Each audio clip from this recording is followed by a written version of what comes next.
All right. Tomorrow morning at 8:30 at Wake Med Soccer Park in Cary, really on the cusp of Cary and Raleigh. There will be two matches going on at the same time. One of them will have two all-pro football players playing in a soccer match. Natty SC with Chad Ochocinco and Burnley FC, the men's division, with J.J. Watt, who I saw a video of him trying to play goal. Not good. I hope he's not playing goal tomorrow. I'm taking Natty SC in that one. And Pat McAfee's Concafa SC is also going to be in action. Jon Mugar from the soccer tournament, the man behind the tournament. We talked to Chris Paul last week. He's very excited for this. I'm sure you are. I can't believe it's already here. Everything gets underway at 8:30 tomorrow. I will see you there. Yeah, Adam, thanks for having me back. It's hard to believe it's been a whole year since we saw you last, but here we are. So what are we expecting tomorrow? I looked at the weather. It's a little warmer than it was last year. Last year we caught a break the first few days with really kind of cool temperatures. Looks like you're going to get typical Raleigh June weather. But what are we looking for in terms of events? I know McAfee's doing a show. There's going to be Inter Milan is going to do an autograph signing. I think they're doing a podcast too. So all sorts of crazy things going on. Yeah, I think people who went last year and then are coming back this year will see a ton of growth off of the pitch, in addition to a lot of growth on. We went from 32 teams last year to 56 teams this year. So we'll be featuring a men's $1 million winner-take-all tournament and a women's $1 million winner-take-all tournament.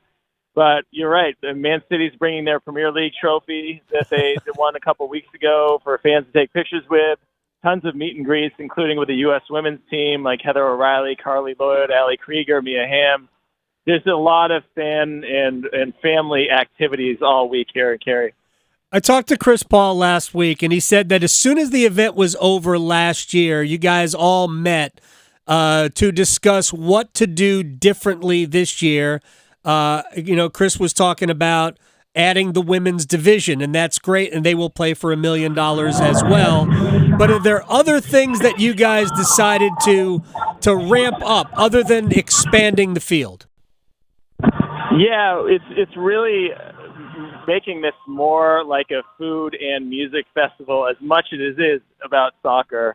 So a lot of the emphasis was on outside the field and off the competition field. And that's really where I think so many fans will see so much growth. But for the most part, we felt like our experimental rules worked really well last year. Yeah. You'll probably remember all 118 games ended on a game-winning goal last year. Yep. And the same thing will be true this year. And again, that women's tournament, 4 hours of soccer for $1 million, is just absolutely unprecedented. You guys are using more fields this year, I see, than you did a year ago, correct?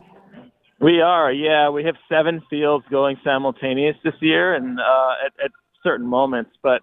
And we really loved that festival atmosphere last year, and fans, it really resonated with them as well, where people could walk right up, have toes on the chalk, and be right next to people like Sergio Aguero, who are playing world-class soccer. So we wanted to bring that forward more this year, so we do have more fields going, so we'll have more access for fans. Jon Mugar from the soccer tournament is joining us, and it gets underway tomorrow at Wake Med Soccer Park in Cary. So I saw the video with J.J. Watt trying to play goal. I don't know if you've talked to J.J. Tell me he's not going to try to do that tomorrow. You know, that video didn't go great, but he did have a really impressive header that I don't know if you saw that video. I didn't see that one. Yeah, they might be using his head more so than his goalie skills. So I think there's future for him, certainly. How did you get Pat McAfee involved in this?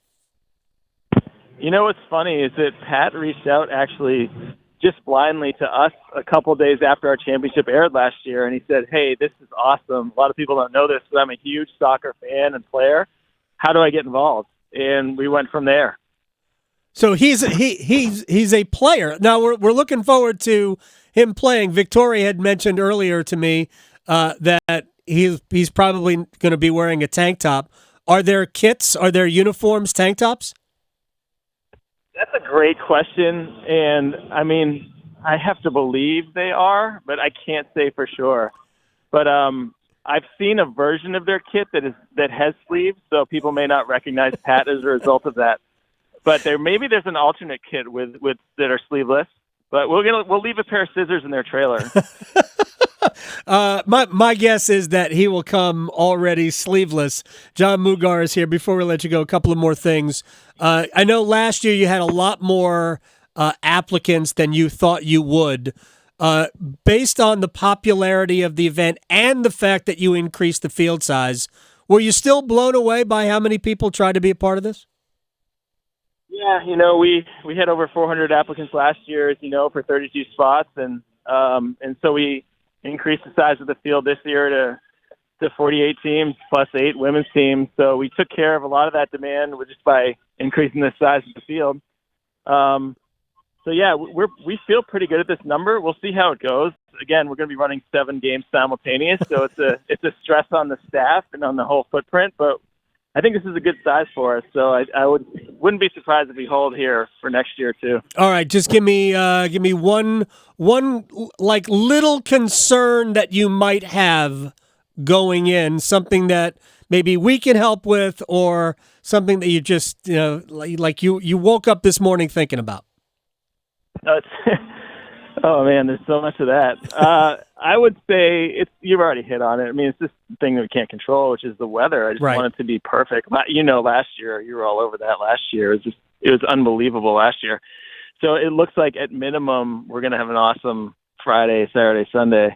But hopefully tomorrow and Thursday is great too.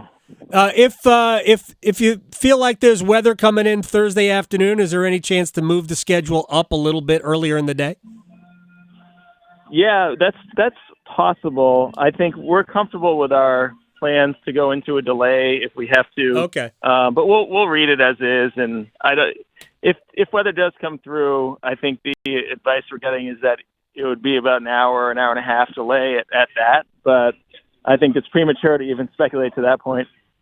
True, because it's weather and we have no clue what is going to happen. Jon Mugar of the soccer tournament. I appreciate your time, man. Hopefully I'll see you out there, but it's going to be a blast. I'll be out there at 8:30 tomorrow to hopefully watch J.J. Watt not play goal. Awesome. Thanks, Adam. We'll see you tomorrow. You got it. Jon Mugar of the soccer tournament.